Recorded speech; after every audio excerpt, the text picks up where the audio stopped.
Hello again, my name's Gabe Zollner.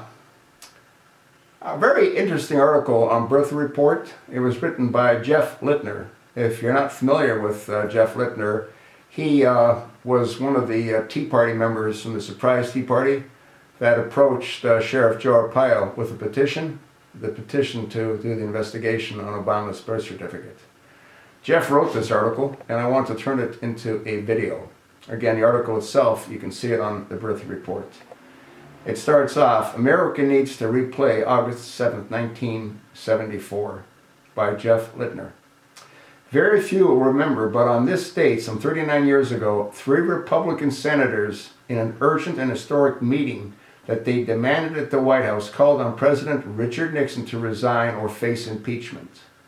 All 3, Barry Goldwater and John Rhodes of Arizona and Hugh Scott of Pennsylvania, discarded partnership labels and went as Americans to do what was right and needed for everyone in the country, regardless of political affiliations. The very next day, Richard Nixon finally faced up to what he had to do and became the first president of the United States to ever resign.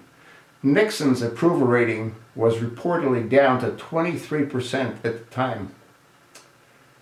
The time has come again for a replay of this kind of event, but this time it is the Democrats who need to show the heroism and real patriotism by calling on one of their own to leave.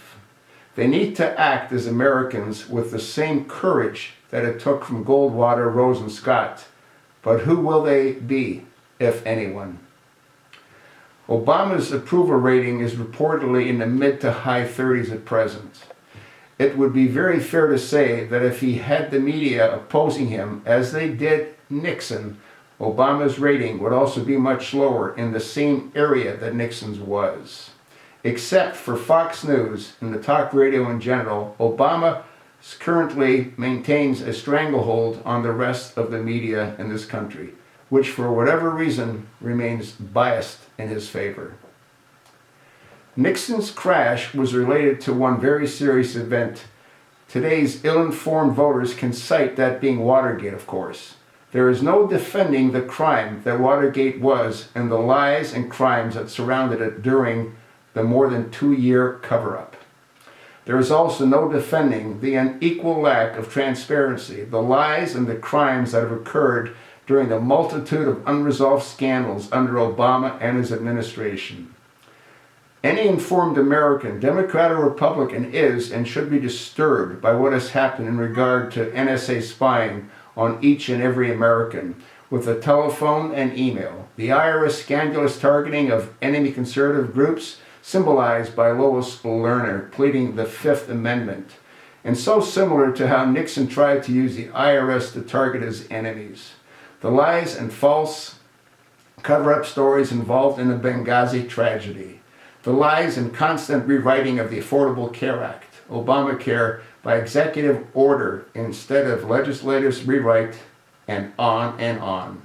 The lies and the crimes do not stop there, but the point should have been already made, that the sum total of the cost of these scandalous easily surpass the great damage put upon the nation by Watergate. We are all forever harmed by these kinds of actions, regardless of our political leanings or who we may have voted for in the last election. In conclusion, this is a calling out for any objective and heroic Democrat who, as Americans, want to help save the United States as we have always known it. Where are you? Who are you? That's one heck of an article. If you like it, you know what you can do. Pass it along. Thanks, Jeff. Great job.